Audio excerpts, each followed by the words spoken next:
Hi there.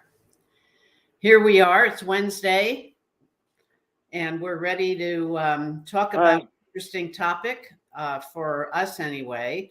I would say this topic is the essence of our work. Absolutely. So we Right. are Laura and Dave Butler of Work Life Consulting, and we offer online and in-person executive coaching, team development work for the individual who's a part of the team and the organization. So today's topic, EQ is leadership's blind spot. Yes, indeed. Tell me about that one. Well, um, starting with the EQ being popularized in 1995 through, up into the 2000s, it's been 7 years since it came out, and still people are still struggling to understand what it is, especially in leadership. Because in leadership, there's been such a focus for so many years, such deep ruts and tracks that have to do with money and budget and profitability and all those things which are important. But the people piece has become even more important now, and the fact that leadership has not really embraced EQ to the extent that they need to, it's even worse because now they don't know how to deal with the Great Resignation and all the other things that are revolutionizing the workforce. So I call it the blind spot. Blind spot, I think everybody knows what it is. You can't see in the car. It's easy to, we call the back behind the left side of the driver the blind spot because you can't see the cars coming up on you. Well, the same thing is true in organizations and leadership. There's an awful lot of stuff going on, and there's so much of it that people don't see on a daily basis, and most of that is the EQ car that's coming up alongside them. And issues, and all of a sudden the issues show up, and they go, "Gee, where did that come from?" Well, it's always been there. Well, I think it's also indicative of the fact that the discussion, most of the pressure, especially on leaders, is results driven. Mm-hmm. So the time it takes to address the understanding of what this means, EQ is leadership's blind spot, takes time to really come to terms with what that may be. And it also is affected by these biases. Yeah, all kinds of biases. Bias towards action, a bias towards certain kinds of people, bias towards gender, a bias towards responsibilities. I mean, it's all over the place. But I think one of the key factors is that I'm glad you brought up results because I agree. Leadership is dedicated to results, but engagement of your employees is a result too. Well, one of the interesting articles I saw recently, talking again about the Great Resignation, is about how much effort is put on attracting people to organizations, but the blind spot is offering that support for the people you have. And then when you do find the people, the onboarding process is usually terrible. Right. And half the people you hire are leaving in 3 to 6 months because they can't stand the place because they feel lost. Well, I think this is another key piece. These biases and zones, what they're actually called. It's called a scotoma. Yeah. Which means fundamentally a blind spot. We look out there and we think everything's lovely, but we're not seeing what's really going on. We don't see the lack of safety, psychological safety that's causing so many problems. We don't see the confusion that's going on with people not really understanding what the goals are anymore and how they can work together with so many different kinds of people. It's just all of the things that have to do with relationships have become so important, and we have to start putting them in the same list of results as we do with profitability. Because profitability is not going to be there if your people aren't engaged. You can't make up for it with more people. You can't even find enough people as it is. And I think that's the blind spot where, to understand how to do that, certain people do different things to maybe, kind of build that into the culture. But it takes time if you're not used to that. And that's where the blind spot occurs, because there's that fine line between engagement and out the door result and relationships. But I think the EQ self-awareness is what allows us to see. Yeah, it allows us to see what we don't see. That's Mhm. what self-awareness is all about. I think people think, well, I'm self-aware, I know what all my strengths are and all that kind of stuff. So the more important thing is to be aware of where your blind spots are. At Well, least I think this is interesting. you know that you overlook it all the time, and you need to get some help, and you need somebody to help remind you or to give you that perspective. That's the key.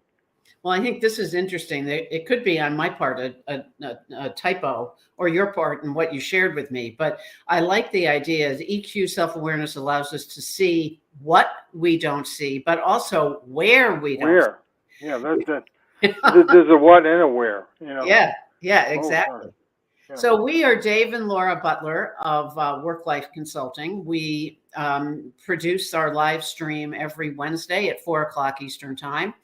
But one of the things that I'd love to hear from you, if you're listening to our recording, thank you for listening. If you're live, thank you for attending. But leave a comment. What blind spots have you noticed about yourself? I know about the organization where you work. Yeah. I mean, we have one of our clients. It's clear they're all really good at getting things done, but their blind spot is planning. So they keep coming up with like not enough work or not enough materials or whatever it is that they haven't planned for, and even planning for having enough people. That's right. Well, one of the ways that we can address blind spots and help with a different perspective, provide people with different perspectives, is with the tool we use, which is the Berkman. Mm-hmm. So if we look at this slide that shows the 4 core perspectives, there's a red, green, blue, yellow component to, what we see. So, the people side of the house. But so what I see is from my blue lens, and it affects how I structure, how I see the culture, how I align with the mission, vision, and goals. So the blind spot, particularly for me, is over on this side. The red and the yellow. Yeah.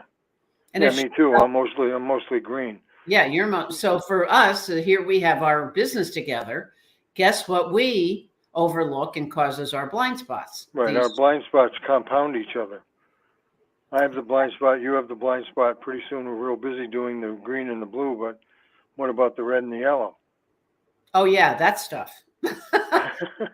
But in terms of general guidance, let's say for individuals and organizations, which is what we do and how we use the tool, it's less about the organizational seats or colors here and more about what the process is. So reds are action.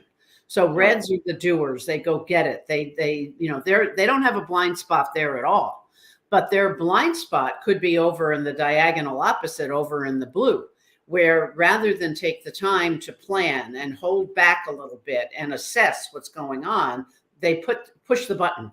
Let's go. Let's get things going. Right. They know where the hammer is, but they don't know where the people are. Or are they using a nail? And the blue, and in my world, my oversight could be, or my blind spot is action. Get off the dime, go get it done. But I do know intuitively that I need to do that. So I do it in terms of the way I work out. If I'm feeling super overwhelmed with things and my blue thought process gets in my way, I go down and I ride my Peloton bike and I get busy, I get active. So the same goes in your case, green. The green are the relationship builders, the storytellers, the kind of collaborators. Right. And so they'll talk, and I'm speaking for you now for a change. They'll talk all the time, but they may not have the clear facts and data to back up their story. Right. So they may overlook how long it's taking for them to tell the story. Yeah. And so be able to tap into a yellow and say, hey, come on over to my side of the fence and give me some data. Right. I think that's the big issue that I think we have to make a point about. I'm writing about it in the next blog that we have, is that it's not just about me being aware of, and that helps. So at least I know what it is that I overlook. It doesn't mean that I still can see it better, but at least I know where it is. I have to go find someone to help me in that area. That's why it's so important. Diversity is not just a nice to have because everybody deserves a chance and we should be fair and equal with everybody. That's a lovely sentiment. The real issue is making sure we have people who can give me the information I need that I don't see. Right. And because we see things differently, we have a tendency to maybe disagree or whatever. We have to open up to that, be curious about, why does somebody see it differently than I do? And Well, make better, more comprehensive decisions. That's really the end result of this.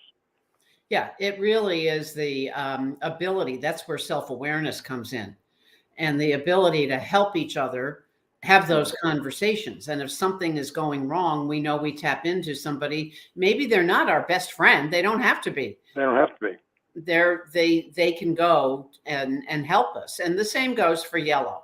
So Yellow, if they are, they have the most outstanding spreadsheets and data, but they could borrow the green storyteller and bring their data and their numbers to life. So we need all four of these in organizational support and teams. Right. Yeah, you had just mentioned like the green likes to have people like them.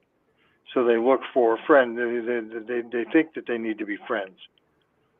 And like you point out, they don't have to be. Well, the yellows, are probably more oriented towards the data and then the schedule and all that kind of stuff. They overlook the importance of having a relationship.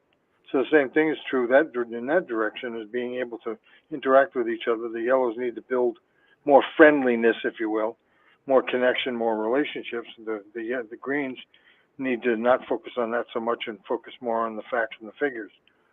So we need to meet in the middle. I mean, it's where all of these perspectives cross. That's what I mean by comprehensive, being able to have a comprehensive view of what's going on and making better decisions as a result. Well, I think the overall bottom line is, and how we help, is the leadership development programs that we create focus on addressing these blind spots. Mm-hmm.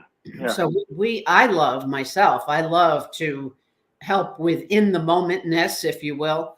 If something is a house afire, to be able to step in and kind of provide that alternative view and help guide the direction that's a little bit better.